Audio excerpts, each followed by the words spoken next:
Everything good? Okay, fine. So yesterday, what we have seen was series and parallel circuits. Now, one of the very important points in today's period is going to be about heating effect of electric current. So let me just tell you what it is all about, and next we will discuss what kind of questions that can be asked on this, and what are the subtopics in this particular section. So before we begin into this topic, I just want to ask you something.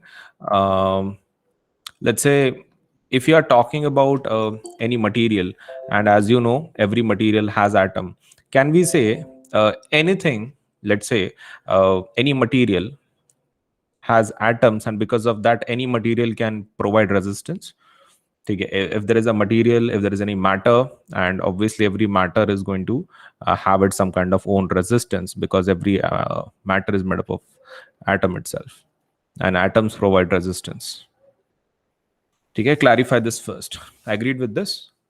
Just agree with one statements so that I can understand. And you have to keep on interacting with the chat boxes so that you will feel connected, because these are online classes. You need to get yourself connected. Otherwise, these classes will not be fruitful. So let us have a clear discussion.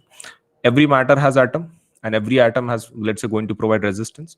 So can we just say resistance is nothing but when electrons collide basically on atoms? These are the atoms, these are the electrons, they collide on that atom, and because of that, that resistance is, suppose, let's say, present. Now can we say this is something like collision, or something, this is something like accident? And if this is something like accident, that electron is, let's say, colliding with your atom, can we say that heat will be produced in this case? Heat will be produced in this case. The reason being because electrons are, let's say, colliding with atoms. Electrons are colliding with atoms, they are creating heat, and basically this is the reason why it happens. But according to our information, every material is made up of atom, and every atom provides resistance. So can we say everything through which we are passing electricity is going to create heat? Everything, any device through which we are passing electricity, obviously it is going to have some kind of resistance, and hence it is going to create heat. Now main question is, can we measure this? Main question is that can we measure this particular heat?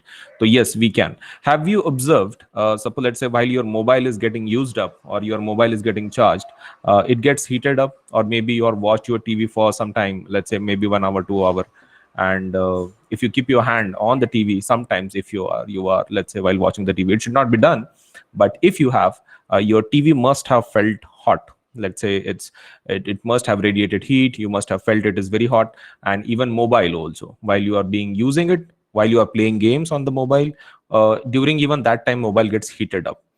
And what is the primary reason for that? Resistance itself. So let me know in the chat boxes. Please write down, have you experienced these kinds of heat experiences with various devices? Something like mobile, TV, laptop, anything. Yes? Very simple example. Now we just want to know, can we find out how much heat it is producing? So yes, we can definitely find out this heat. Now can somebody tell me what is our basic formula for work? Vada-Vickrey-Queen, right? We have Vada-Vickrey-Queen. That means work is equal to potential difference into electric charge. But according to our information, isn't it true that work is nothing but energy, and energy in our case is heat? So can we replace that W with H? Obviously. Okay, so that means H is equal to VQ. Now, according to our information, what is the formula for Ohm's law? This VI can be substituted as what? IR. V is equal to IR into Q can be substituted as Queen in Taj Mahal, IT. So can we say H is equal to I square RT then? Please see the formula. H is equal to I square RT. That is the first derivation. Very simple. Vada-Vickrey-Queen, we replace W with heat. H is equal to VQ. We used Ohm's law for V. V is equal to IR. Q is equal to IT. We just put the values and we got the answer, that is I square RT. Now, that's our first formula. That's the most basic formula what we have. Now, take this formula again. Which one? H is equal to VQ. Please use this formula again and we will derive two new formulas with the help of this. First is H is equal to VQ. Now let us derive one formula from this. If I keep that V as it is, if I keep that V as it is, and I do not replace the value of it, and if I replace the value of Q only, so that is IT, can I say the formula would be VIT?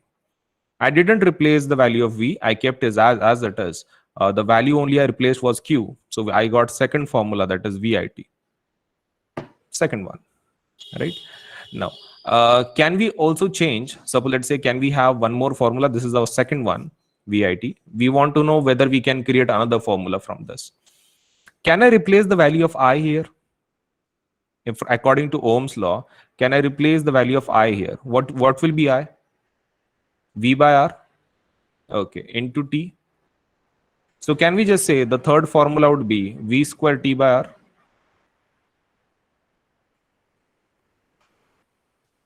Correct? Okay. Have a screenshot of this, please.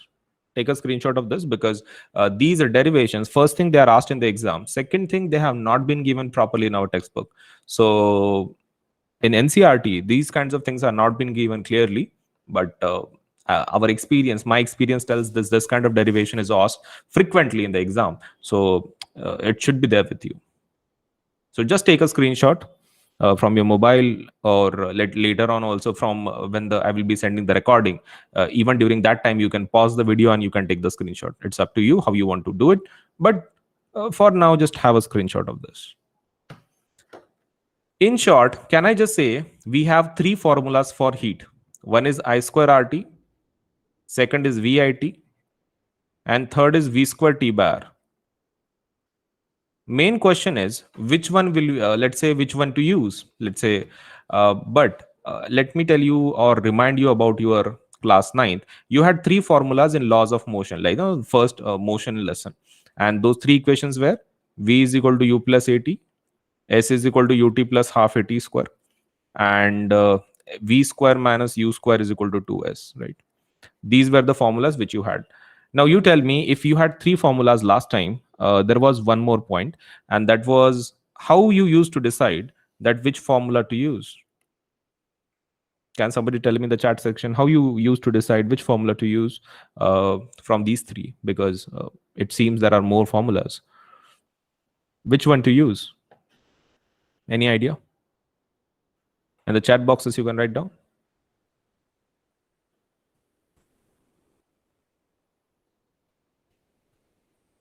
Yes, you can try, please. The answer depends on what? The formula which you need to use depends on what? On the question? On the question itself? Whatever is given in the question, according to that, you have to use the formula. Depends on the question, right? Yes, depends on the given question. That's the most easiest way you can explain that. So in the same way, can I just say these three formulas are something like this, like the heat formulas, and it depends on the question which you want to use. It depends on the question, what kind of things you are, let's say, are given with, and you can use the necessary formula according to that. Is it okay? You can just replace accordingly. So these three equations you have to use according to whatever the information is available with you. Now, what is the unit of energy, by the way? Can somebody tell me in the chat box? Energy unit. Joule? Okay. So what would be the unit of heat then? The formulas which you are using, the unit you will be using is heat, of course. Same thing. Don't you think this will also have the same, let us say, answer as such? You will be using joule. Agreed? You'll be using joule for heat also. Okay. So that is the unit for heat then.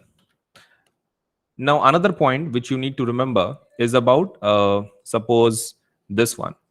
That is H is equal to I square RT. That is your most basic formula, right? So this formula has to be used for your number of calculations. Now, out of the three, this one was the most basic one, which was found out by one of the scientists whose name was Joule. Okay. So he found out this particular formula. Joule. Basically, his name is Joule. The scientist found it out. And he gave the name for this particular law as Joule's law of heating. He gave it name Joule's law of heating. Joule's law of heating. So in the exam, they will ask you what is Joule's law of heating. So you have to just write down in something like this. Forget about those say two formulas, that is VIT and V square T by R. Forget about them. You just have to use this formula. You have to say this is the Joule's law of heating. And how you have to define this? So you just have to write down the statements according to the formula. Can I say from the above statements that heat is directly proportional to square of the current, heat is proportional to resistance, and heat is proportional to time? Okay, how can we write down the statement? Proportional to time, proportional to resistance, and proportional to square of the current. These are the statements you need to write down in your Joule's law of heating. So how do you write down? First, you keep this in your memory, that H is equal to I square RT. And how to define this Joule's law of heating? Joule's law of heating states that heat is, you will create a first point that heat is proportional to square of current, proportional to square of current, square of current, then proportional to resistance, and proportional to time. In the exam, would you be able to write down these three things?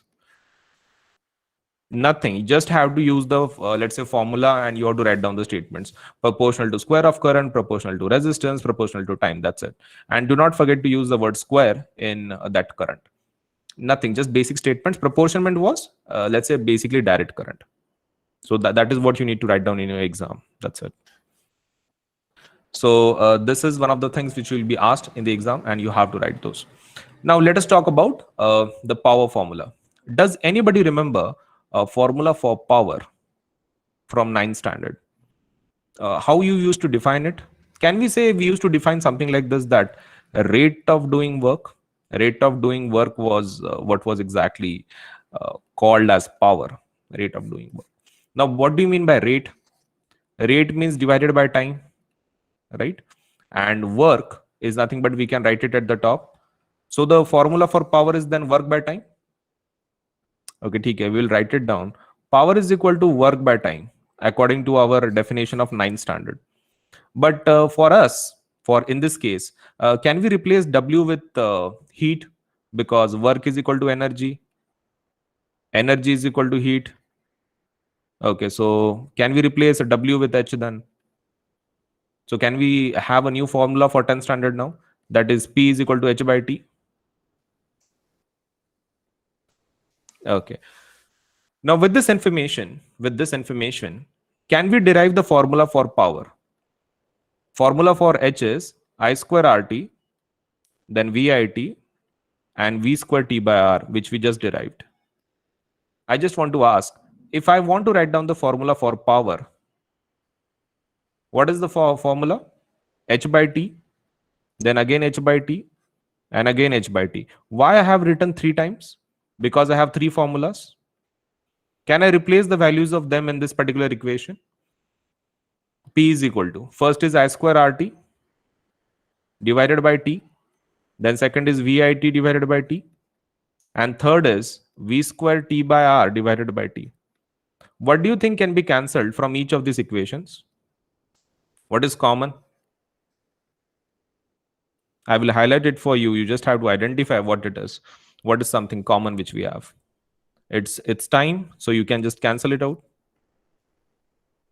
Okay, so what is the new formula then for power? 3 formulas for power: I square R, VI, and V square by R. Do you notice one difference? Can somebody please compare these formulas with this and give me the difference of the two? Just you have to compare, nothing much. You just have to look at the formulas, and you just have to tell me what is the difference you can see. Bottom 3 formulas for power, upper are for heat. What is missing and what is, let's say, there, let's say some variable which is missing in heat or time, let's say power. Time gets eliminated, right? Yes, correct. Time is not available. Time is not available. So can we do one thing? We will remember the formula for heat only. That is I square RT, then VIT, and then V square T by R. And what we'll do is, for power, we will drop time. Time will be dropped for power. And the same formulas you have to write down. Instead of I square RT, I will write down I square R. Why we have dropped T? Because in power, time is not present.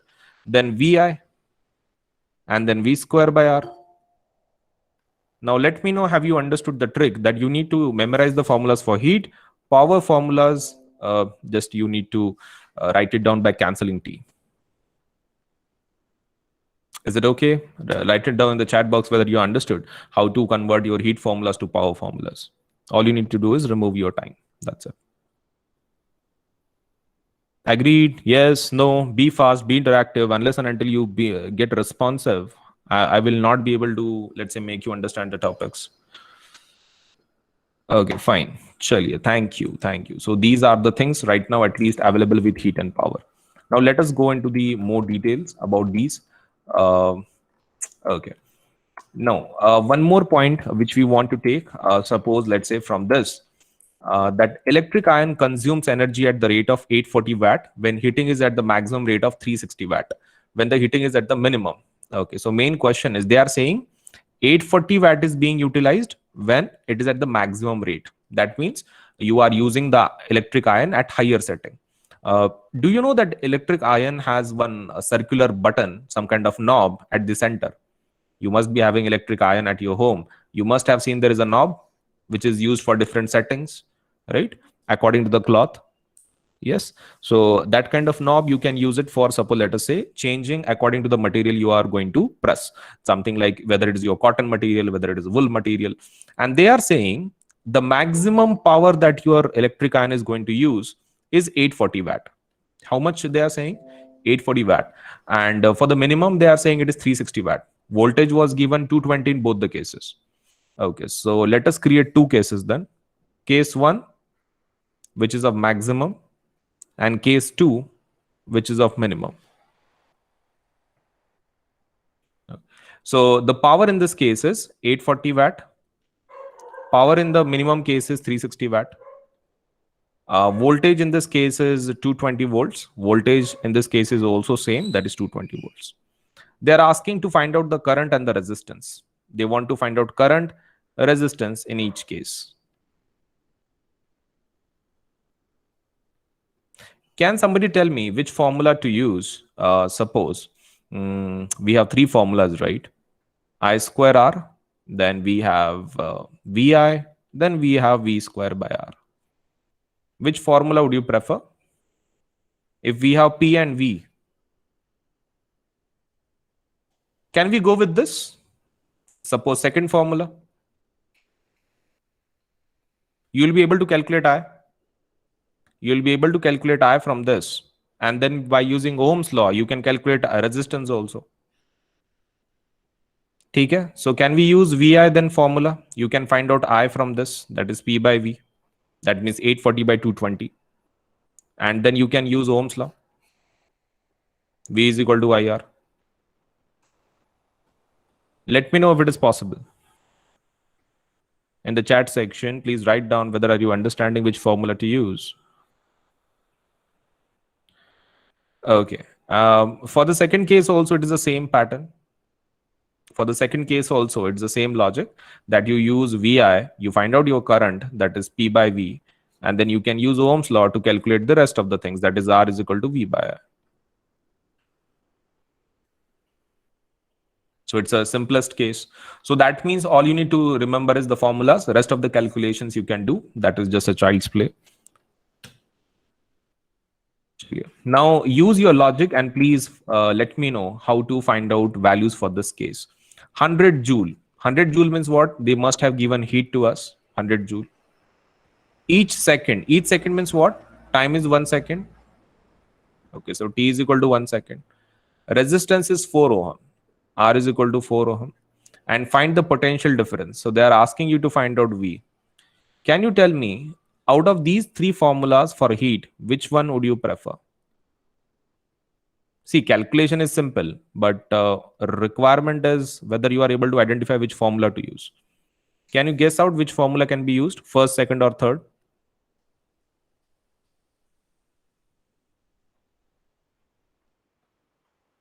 Just guess out from the values.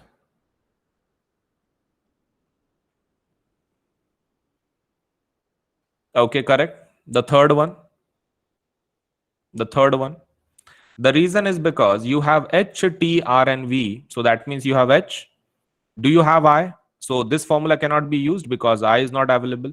This formula can also not be used because I is not available. But this formula can definitely be used because we have V also, T also. Just we need to find out V, right? So you can use this formula. H is equal to V square T by R. You can put the values there. What is the value of H?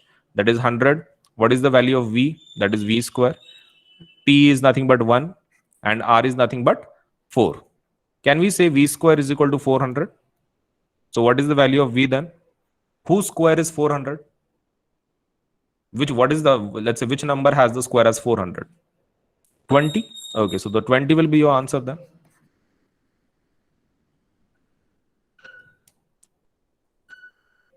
Okay, so understood about, let's say, how to use the formulas then.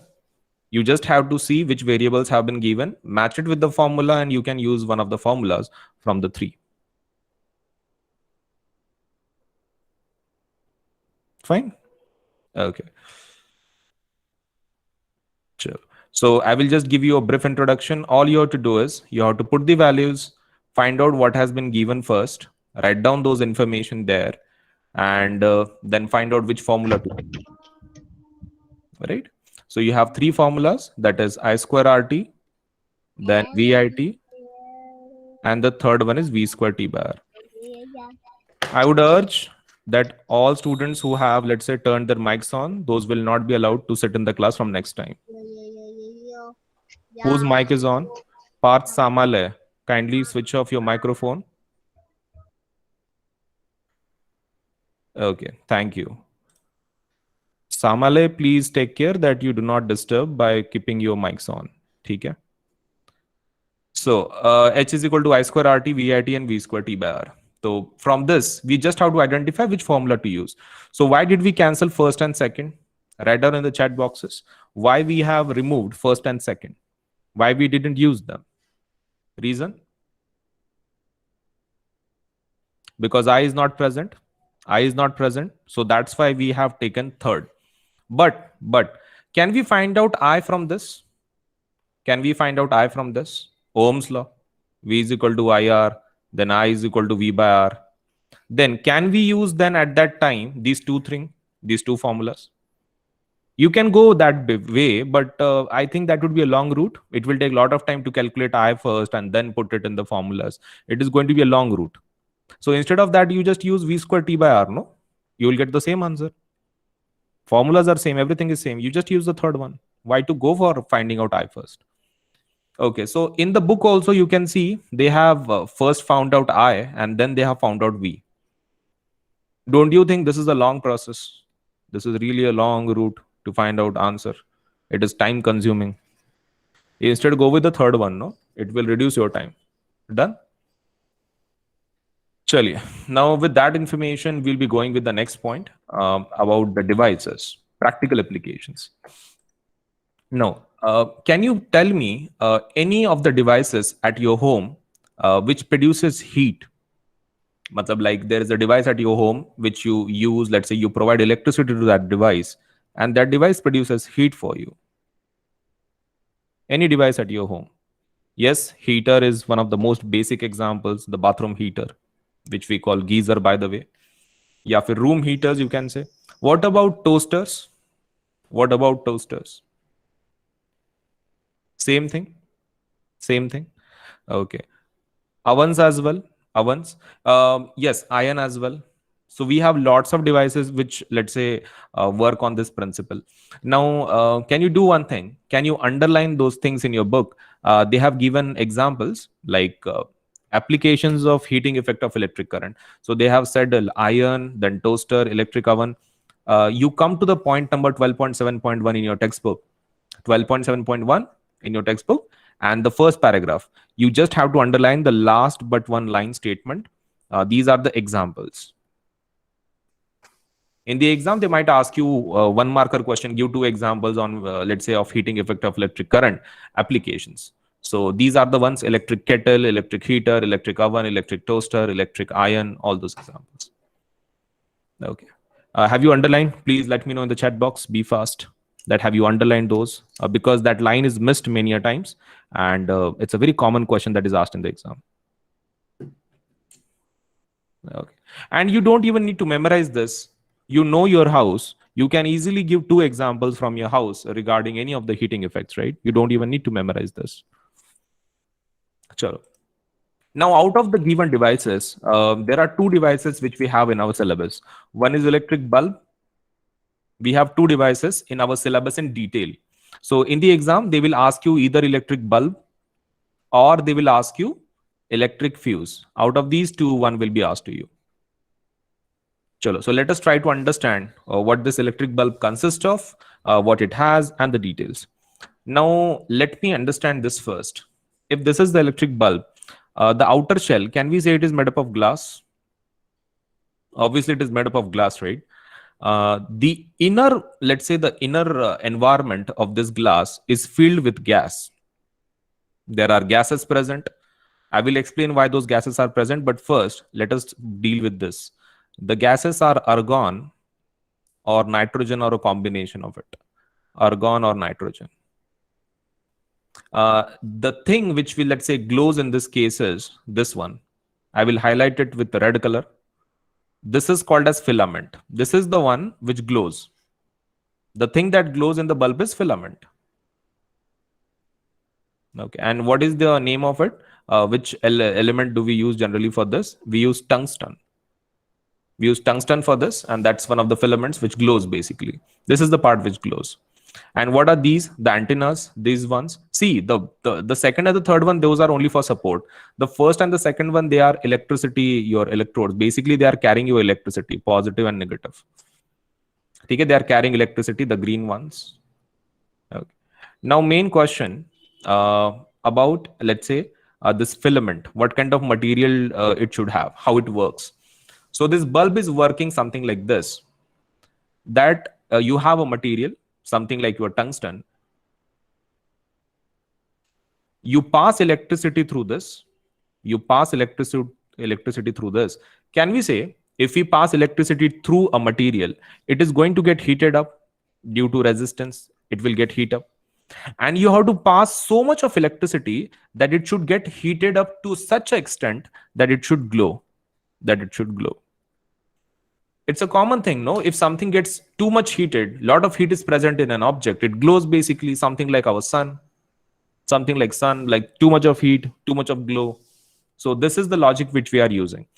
Now you tell me, if the material has to be heated up such that it creates, let's say, a glow, can we say this material, tungsten, what kind of property should it have? Should it have low melting point or high melting point, according to your information? What do you think? A generalized viewpoint, I just want to know. What do you think should be the melting point of this? Should it be high? Should it be low? Obviously high. The reason why it should be high is very simple, because if it is not high, it's going to melt. If you keep it low, you are anyway going to increase the temperature of that filament, that tungsten. And if the temperature increases beyond a certain point, it's going to melt. So you need to make sure that your filament is of what type? It should have basically a high melting point, and the tungsten has high melting point. The tungsten has high melting point. Now, second question, this gas, why we are filling this with argon and nitrogen? What is the use? Okay, so let us discuss with that. In your chemical reactions, can somebody tell me from your first lesson of chemistry, when we burn something, it combines with what exactly? When we burn anything, it combines with what exactly? Suppose we are burning carbon, for example. It burns with what? It combines with what? Oxygen. It combines with oxygen, creates CO2. Okay. Now, can we just say this burning is nothing but something like heating? Now, according to your information, if this is your logic that it creates oxides, can we say that if tungsten is heated, that means it will combine with oxygen. What do you think is going to form? Oxides of tungsten. Can we say oxides of tungsten will be formed? Correct. Oxides of tungsten will be formed because you are heating it up. This is the logic is let's say going to happen. But main question: which part of your bulb glows? Like tungsten, right? Will oxides of tungsten glow? It will not glow. Will not glow. And tungsten, it will glow. Correct. So that means if oxides of tungsten are created, the bulb will not work. Now you tell me. There are two options I can stop this.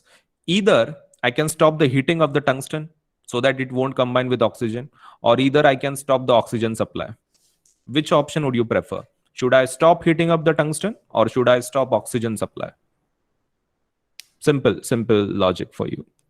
In the chat section, you can write down what would you want me to do? Should I stop heating the tungsten or should I stop oxygen supply? Stop oxygen supply because stopping the heating of the tungsten is not an option because we want to glow that bulb, so we cannot stop that particular heating, but we can definitely stop the supply of oxygen. Now how to do that?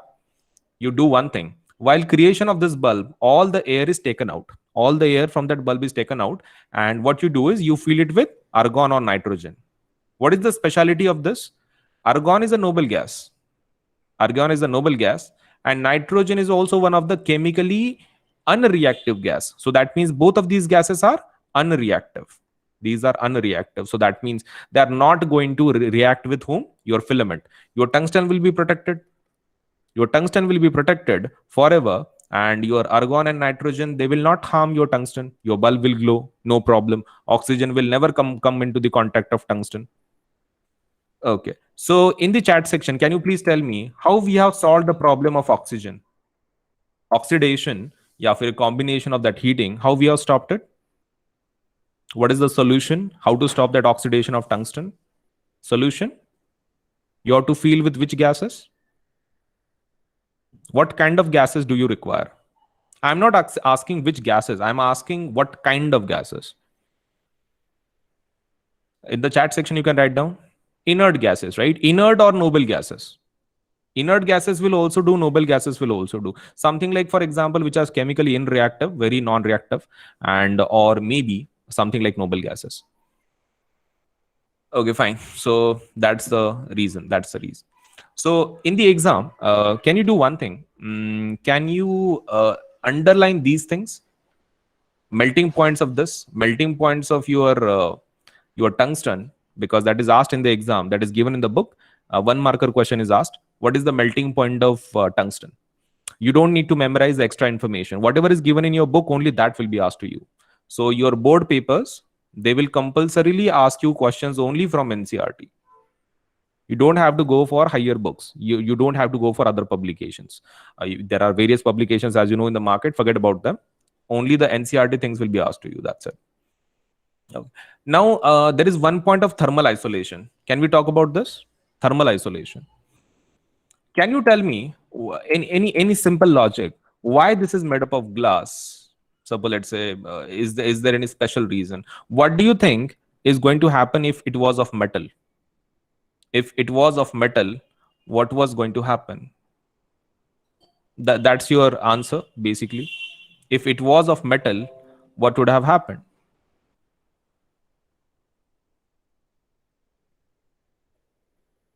It would have got heated up. Yes, definitely. It would heat up. It would create problems in our devices. So what we do is we keep what? We generally keep, let's say, a thermal isolation. Basically, a material which is not going to, let's say, conduct heat, basically. Thermal isolation. So thermal isolation is achieved by what? By the use of glass. By the use of glass, you achieve thermal isolation. So temperature is not absorbed. Definitely the device will not have any issue. All those things. Yes, correct.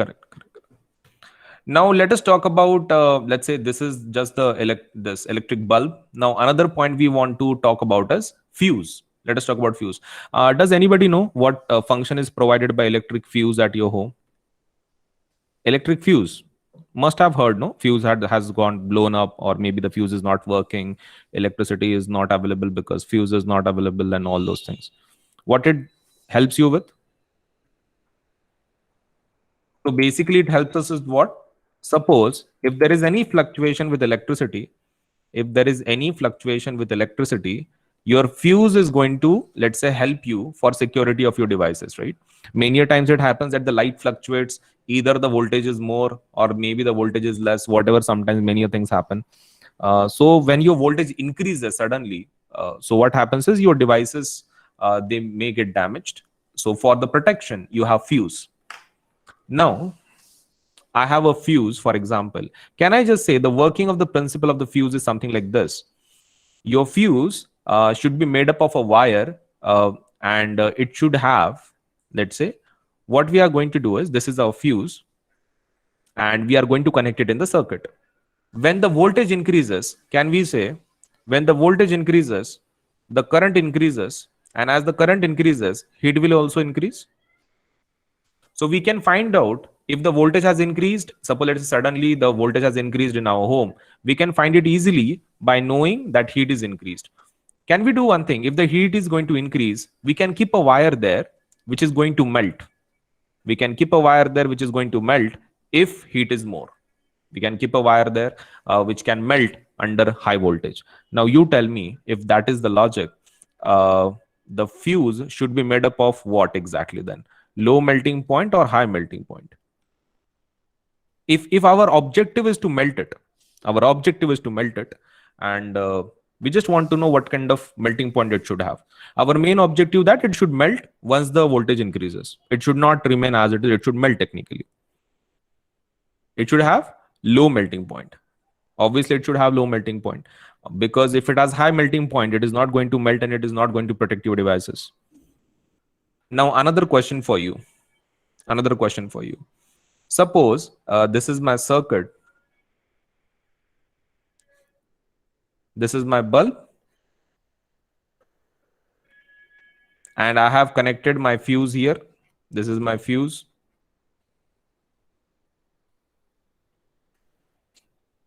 And there is another circuit which I have. Here is my another bulb. And this is my fuse.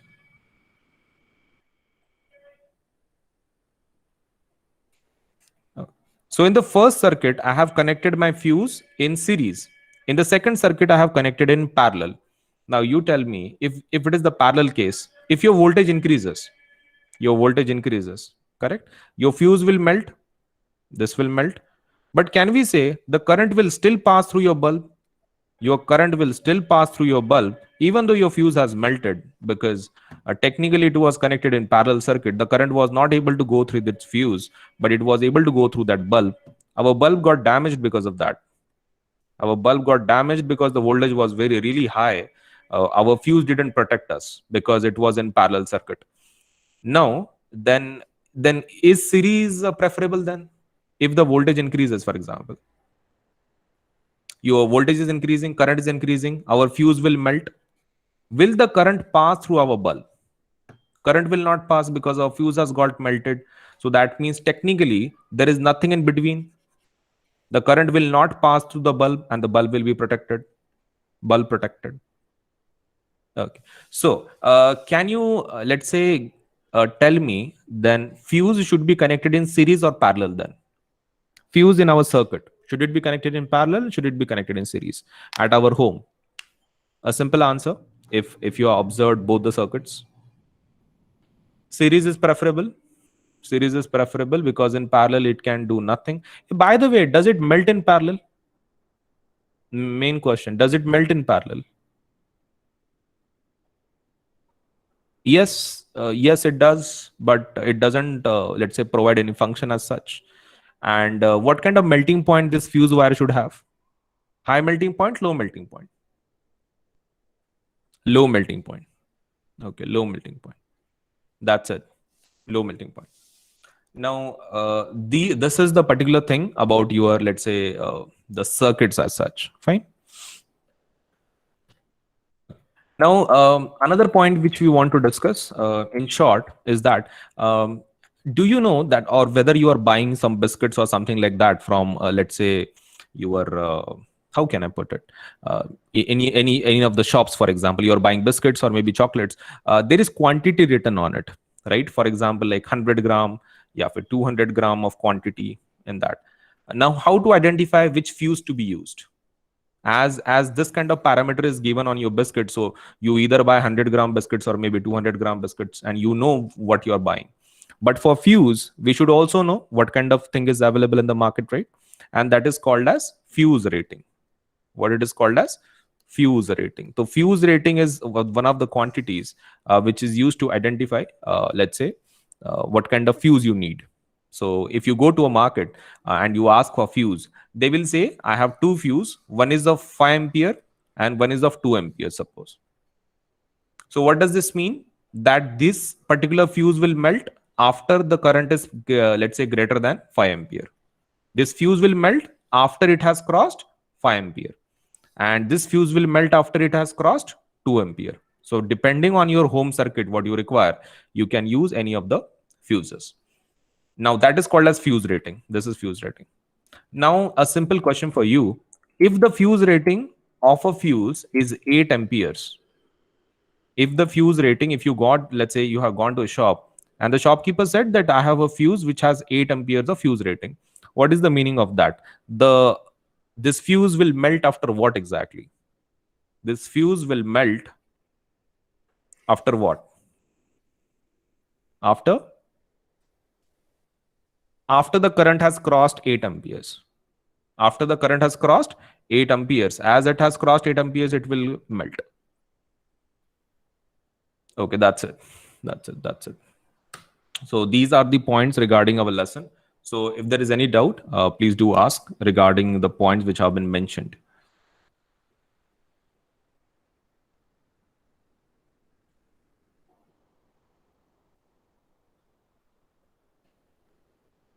Nope.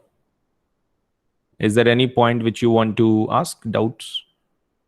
Because these are straightforward topics, what to explain? Because there was derivation, there was, let's say, let's say these devices which are quite simple to understand, the bulbs and suppose, let's say, fuses and everything. Okay, so we'll do one thing. We have certain questions which are remaining from, suppose, let's say, power formulas. So we'll go in the numericals. Fine.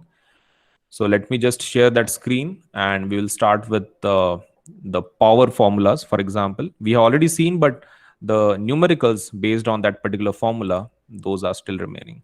So let me complete that first. Now, before I begin, can somebody tell me what is the unit of, let's say, power from your lower grade, 9th standard? Lower grade, power, watt, watt. Okay. Higher grade, it would be kilowatt. Okay. Higher grade, it would be what? Kilowatt. Now, I just want to, let's say, have some kind of definition. Can you please tell me from this power into time? Can you tell me the unit of power then, unit of energy in this case? From this formula, can you put the unit of time and power here and tell me the unit of energy in this case?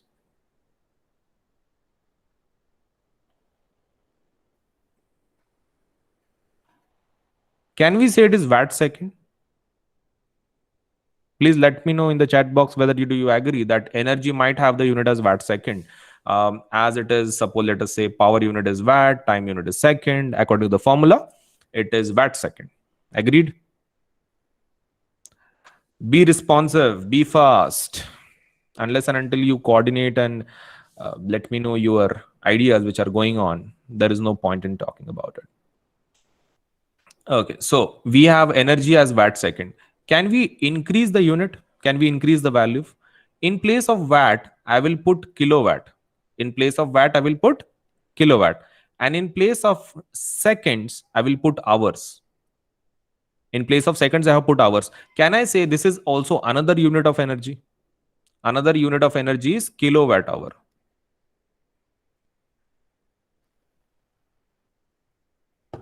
Fine. And this is nothing but called as, this is also one of the unit, and it is called as commercial unit of energy. This is what? This is called as commercial unit of energy. This is called as commercial unit of energy. Now, another point to be asked is, suppose if somebody is saying that the name of the student is, suppose, let us say, suppose we will have Suresh, for example. Okay. Name is Suresh, for example. And another student comes to you and he says, my name is name. Okay. My name is name. It might happen. Okay. It might happen. A student has the name as name. Sometimes, maybe this is a very unique name. It happens. Now, in the same way, can you please apply the logic for this? The unit of force is Newton, correct? Unit of force is Newton. Now, this energy, this kilowatt hour, has another unit. Energy unit is called as unit as such. That is kWh. Let me explain this. See, in the first case, your name is Suresh. And in the second case, the name of the student is name itself. Now, force has the unit as Newton, correct? But the energy unit is called as kWh, and the name of kWh is called as unit. Is it okay? kWh has another name, unit. I know it sounds ridiculous that the unit of energy is nothing but unit again.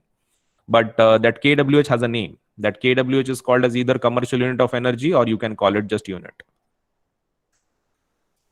So in the exam, if they are asking you what is unit, can you tell that it is kWh, 1 kWh?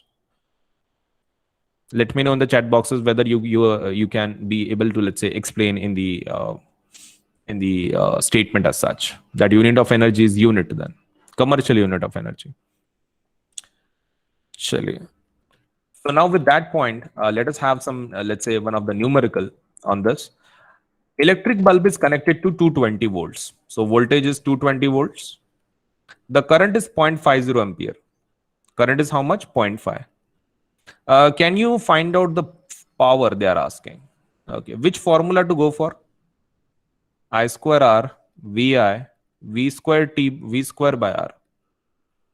Second one, what do you think? Which formula should be gone with? This one, P is equal to VI, because we have all the values, we can use that one. So power is equal to VI, V is 220, current is 0.5. What do you mean by 0.5, by the way? Can we say it is half? 0.5 is nothing but half, actually. So it is 110, then 110 watt. Very simple. You can multiply with 0.5 also. I just converted because it seems easy. 0.5 is nothing but 1/2. So this calculation, you can do it with in your own way, because everybody does the calculation in different way. So I'm not going to force you up to follow this method. You can just multiply with 0.5 also. It's your decision. Now with that point, they are saying electric refrigerator rated 400 watt. So this is power. Your power is given as 400 watt. The fridge is, let's say, the refrigerator is used for 8 hours a day, and it has been used for 30 days. They are saying what would be the cost of the energy. They are asking what would be the electricity bill. What would be the cost of the electricity bill if the refrigerator is used for 30 days and every day it was used for 8 hours? Can we say the total time for this is 30 into 8? 30 days and 8 hours a day. Let me know in the chat section whether you understood why we have taken time as 30 into 8. 8 hours a day and 30 days. For 30 days, month-wise, into 8. Let me know in the chat section. Be fast. Be connected.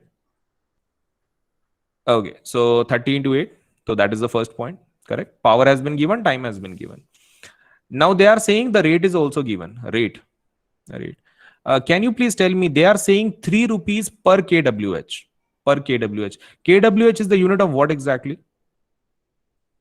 kWh. Just before some time we have seen kWh is the unit of what? Energy. So can we say that we can find out energy from this? We can find out energy from this, and we will multiply it with 3 rupees. We'll find out energy from that and we'll multiply with rupees 3. We'll get our answer. Correct? Okay, for total bill. But main problem, do we need the energy unit as kWh then? We need to convert it to kWh, right? Only then we'll get the answer. Okay, okay. So let us find it out. So energy is equal to what? Power into time. Can you please multiply?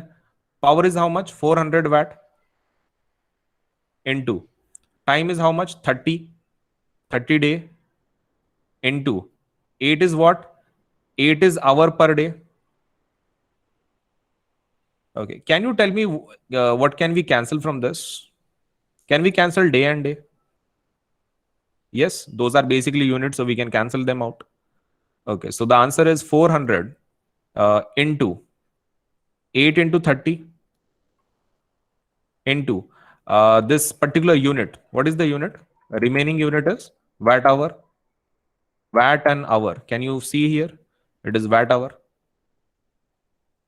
Agreed? Watt and hour. Agreed? Let me know in the chat section. Have you understood how we have come up with watt hour? It's a very simple thing. We have just put the values, multiplied it, and we have got watt hour.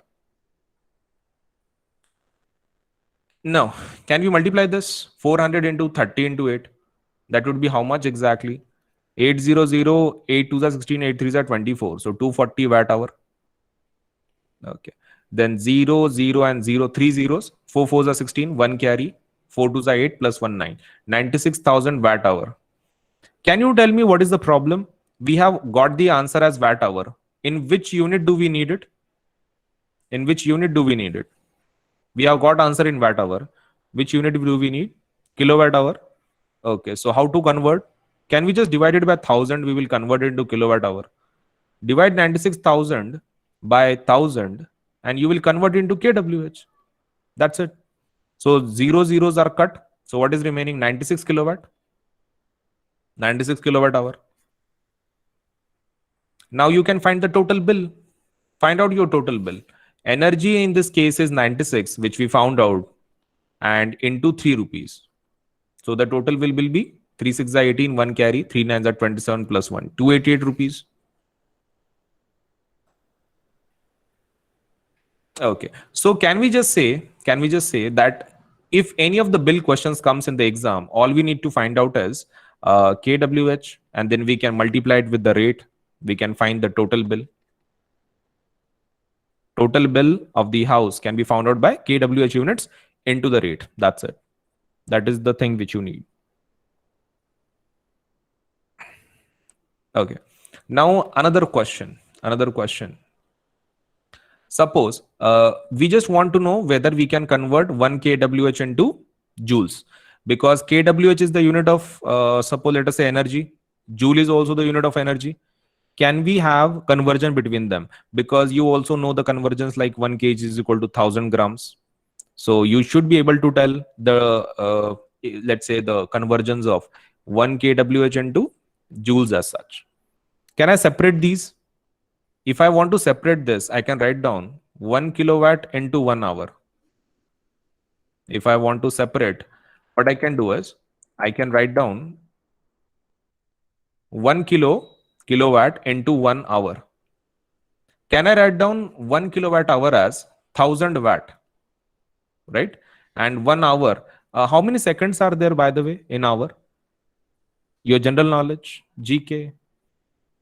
1 hour has 60 into 60. That means 3600 seconds. Okay, so 3600 seconds. Can you multiply this? Okay, 3 6. How many zeros? These 3 zeros and these 2 zeros. 5 zeros. 1 2 3 4 5. And the units, remaining units, watt second. The remaining unit, watt second. Now, what is watt second, by the way? Let me just tell you this by this equation. P is watt and this is second. Energy is watt second. Agreed? But we have a name for it. We call it joule. Watt second has another name that is called as joule, basically. Correct? So can we replace watt second with joule then? That it is nothing but joule. Okay, so watt second is joule. And can we write this in scientific notation? That is 3.6 into 10 to the power 6. The value, scientific notation. and watt second can be converted as joule. That's it. So this is your relation. 1 kWh is equal to 3.6 into 10 to the power 6 joules. Final conversion. That conversion is, by the way, given in your textbook. You can refer that, but I have give you certain details that has been already given in our book. I just gave you certain explanation. But that is straightforward. That is just simpler mathematics. Chaliye, now from this particular section, if there is any doubt, please open your mics and please do ask. If you have certain doubts, certain points which you want to, let's say, got confused, maybe there is some issue, you can ask.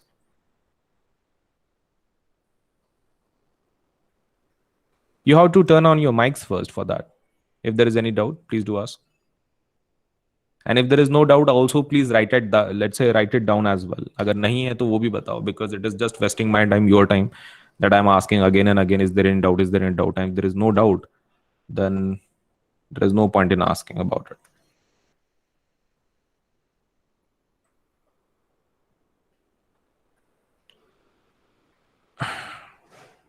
Okay, so that is the part. Suppose, let us say for today then, and yes, so we'll be meeting in the next session then, according to our timetable, whatever has been put from the school. And anyway, our classes will be taken, suppose, let's say, on Saturday itself, because of so much of periods in the week. The school timetable is going to change from this week. You'll anyway get it maybe by today or maybe by tomorrow. Our periods will be taken on Saturday itself. Fine.